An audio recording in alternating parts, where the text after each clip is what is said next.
Praise Lord. നമുക്ക് ഇയ്യോബിൻ്റെ പുസ്തകം 42-ാം അധ്യായം 7-ാം വാക്യം വായിക്കാം.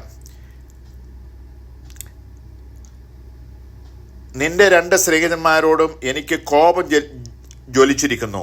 എൻ്റെ ദാസനായ ഇയ്യോബിനെ പോലെ നിങ്ങൾ എന്നെക്കുറിച്ച് വിഹിതമായി സംസാരിച്ചിട്ടില്ല. ഇയ്യോബിനെ കാണുവാൻ വന്ന 3 സ്നേഹിതന്മാരുണ്ട്. ആ 3 സ്നേഹിതന്മാരിൽ എലീഫസിനോട് യഹോവയായ ദൈവം പറയുകയാണ്, എൻ്റെ കോപം നിങ്ങളുടെ നേരെ ജ്വലിച്ചിരിക്കുന്നു. ദൈവത്തിന്റെ ദാസനായ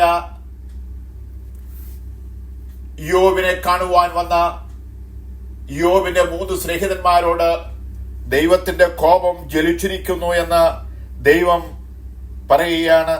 എൻ്റെ ദാസനായ ഇയ്യോബിനെ പോലെ നിങ്ങൾ എന്നെക്കുറിച്ച് വിഹിതമായത് നിങ്ങൾ സംസാരിച്ചിട്ടില്ല. നിങ്ങൾ എന്നോട് എന്നെ സംബന്ധിച്ച് നിങ്ങൾ വിഹിതമായി സംസാരിച്ച മനുഷ്യരല്ല. പക്ഷേ എൻ്റെ ദാസനായ ഇയ്യോബുണ്ടല്ലോ, അവന് എന്നെക്കുറിച്ച് ഹല്ലേലൂയ എന്നെക്കുറിച്ച് വിഹിതമായത് മാത്രമേ അവൻ സംസാരിച്ചിട്ടുള്ളൂ. ഹല്ലേലൂയ.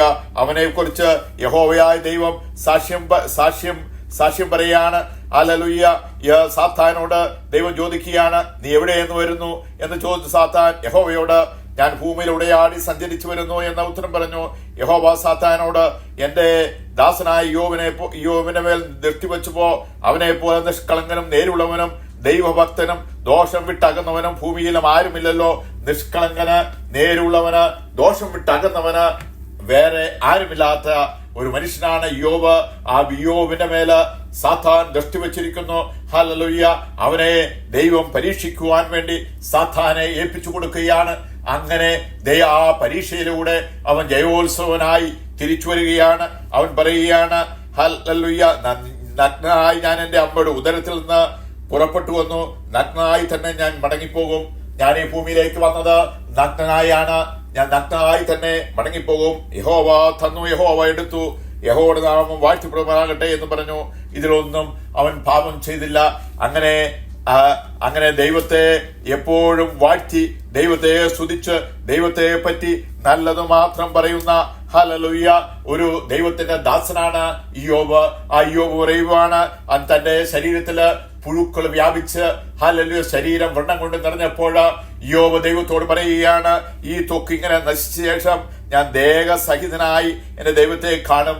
ഇങ്ങനെ ഈ ശരീരമുണ്ടല്ലോ, ഇത് മുഴുവൻ ഞാൻ നശിച്ച ശേഷം ഞാൻ ദൈവത്തെ ഞാൻ കാണുമെന്ന് പറയുകയാണ്. ഞാൻ തന്നെ അവനെ കാണും, അന്യനല്ല.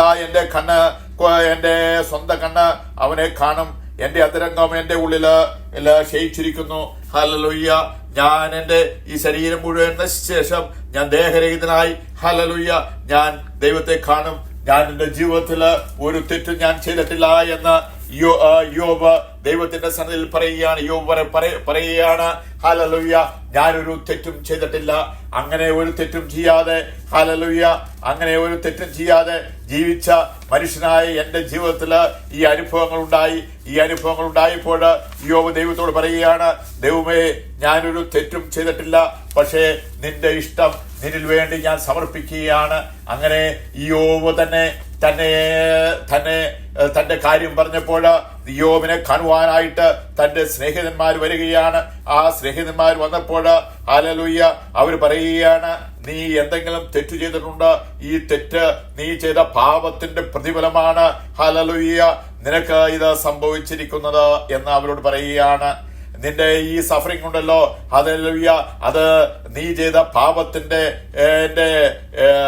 പ്രതിഫലമാണ്. പാപം ഉണ്ടായത് കൊണ്ടാണ് നിനക്ക് ഇങ്ങനെ സംഭവിച്ചതെന്ന് ആ സ്നേഹിതന്മാര് യോബിനെ കുറ്റപ്പെടുത്തുകയാണ്. അതുപോലെ തന്നെ ആ സ്നേഹിതന്മാർ പറയുകയാണ്, സാമ്പത്തിക അഭിവൃദ്ധി ഉണ്ടാകുന്നത് അത് നീതിമാന്റെ ഒരു പ്രതിഫലമാണ്. നീ നീതിയോടെ ജീവിച്ചിരുന്നുവെങ്കിൽ നിനക്ക് സാമ്പത്തികമായ അഭിവൃദ്ധി ഉണ്ടാകുമായിരുന്നു. നിന്റെ മക്കൾ മരിച്ചു പോകില്ലായിരുന്നു. നിന്റെ സമ്പത്ത് മുഴുവൻ നിനക്ക് നഷ്ടപ്പെടുകയില്ലായിരുന്നു. അതുകൊണ്ട് നീ നീതിമാനല്ല, നീ ദൈവത്തിന്റെ സന്നിധിയിൽ നീ നീതിമാനല്ല. നീ ഒരു കാര്യം ചെയ്യണം, നീ തിരിഞ്ഞു വരണം. നീ സ്വയമേ ദൈവത്തിന്റെ സന്നിധിയിൽ ചെന്ന് നിന്റെ കുറ്റങ്ങളെ ഏറ്റുപറഞ്ഞ് നീ തിരിച്ചു വരണമെന്ന് ഹല്ലേലൂയ ഇവന്റെ 3 സ്നേഹിതന്മാര് അവനെ ഓർപ്പെടുത്തുകയാണ്. അതുകൊണ്ട്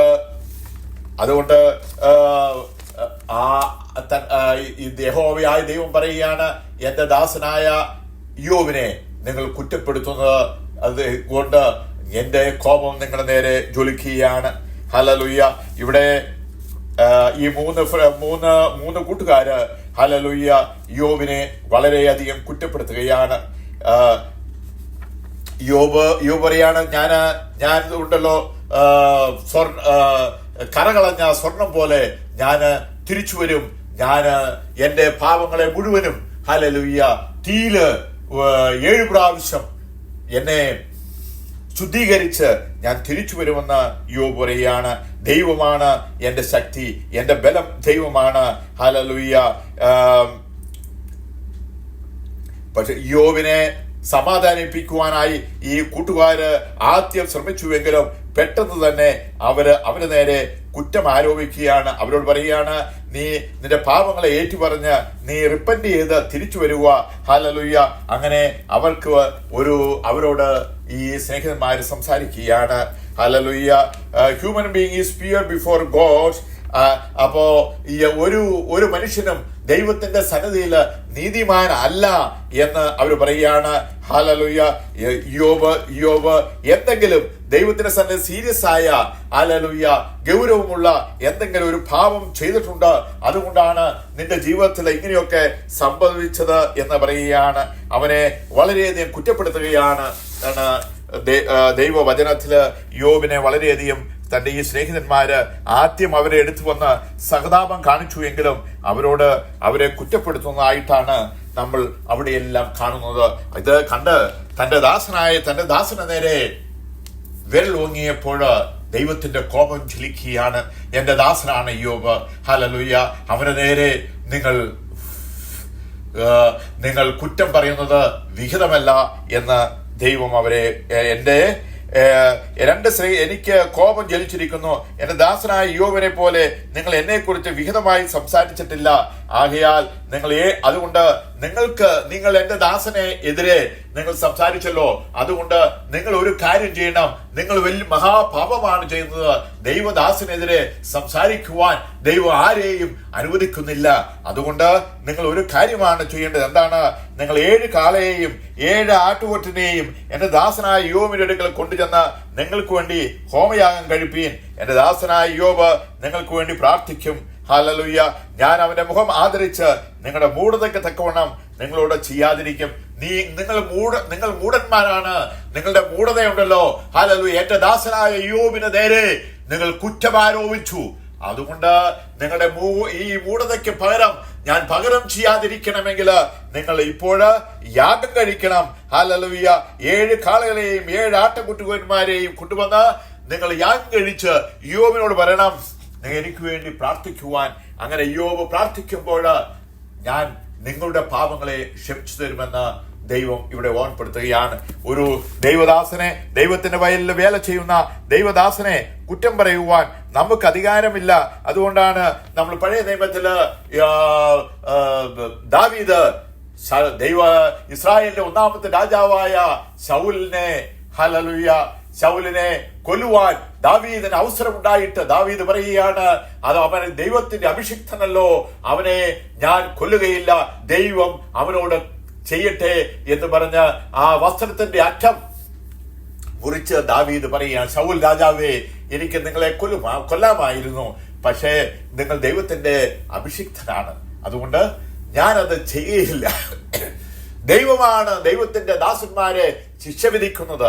മനുഷ്യന് ദൈവത്തിന്റെ ദാസന്മാർക്ക് എതിരെ ശബ്ദിക്കുവാൻ, അവന്റെ നേരെ വിരലോങ്ങുവാൻ ദൈവം അധികാരം കൊടുത്തിട്ടില്ല. ഹല്ലേലൂയ. ദൈവത്തിന്റെ പ്രവാചകനായ ബിലെയാം, ഹല്ലേലൂയ, ദൈവത്തിന്റെ പ്രവാചകനായ ബിലെയാം ദൈവമക്കളെ പാപം ചെയ്യുവാനായി പ്രേരിപ്പിച്ചപ്പോൾ, ഉപദേശങ്ങൾ കൊടുത്തപ്പോൾ ദൈവം അവനെ വാളിന് ഇരയാക്കി. പ്രാർത്ഥിക്കുമ്പോൾ തന്നെ ദൈവം പ്രത്യക്ഷപ്പെടുകയും അവനോട് അഭിമുഖമായി സംസാരിക്കുകയും ചെയ്ത ദൈവത്തിന്റെ ദാസനാണ് ബിലെയാം. അവൻ പണത്തെ രാജാവ് ബാലാക്ക് രാജാവിന്റെ വാക്ക് കേട്ട് ഇസ്രായേൽ മക്കളെ ശപിക്കുവാൻ വേണ്ടി ഇറങ്ങി പുറപ്പെട്ടവനെ ഹല്ലേലൂയ ദൈവം വാളിന് ഇരയാക്കി. അതുകൊണ്ട് അവിടെയൊക്കെ നമ്മൾ കാണുന്നത് ദൈവദാസനെതിരെ സംസാരിക്കുവാൻ ദൈവം നമ്മളെ അനുവദിച്ചിട്ടില്ല. നമുക്ക് അങ്ങനെ ചെയ്യുവാനായിട്ടുള്ള, നമുക്ക് നമുക്കങ്ങനെ ചെയ്യുവാനായിട്ട് ഉള്ള അധികാരമില്ല. ദൈവമാണ് ദൈവദാസന്മാരെ ശിക്ഷിക്കേണ്ടത്, നമ്മളല്ല. അവരെ ദൈവം ശിക്ഷിക്കും.